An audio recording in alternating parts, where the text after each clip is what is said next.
Mchezo ulianza vizuri, mpango wetu ulikuwa mzuri, lakini goli nafikiri la mapema lile likaanza kupoteza concentration hadi kufikia karibia na kipindi cha kwanza tukapoteza kabisa kwenye muundo wetu ambao tunakuja nao.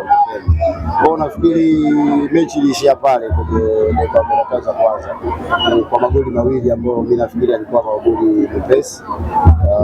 Kipindi cha pili tukajaribu kufanya mabadiliko, kuangalia jambo tatu, naona mchezo ni balance, hata timu ilikuwa inaweza kutoka angalau kuwa na harufu ya kuweza hata kupata goli.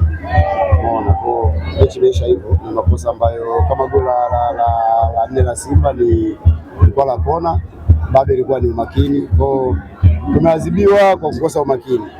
Lakini ile shefu ambayo tulikuwa tumekuja nayo nafikiri inaenda vizuri.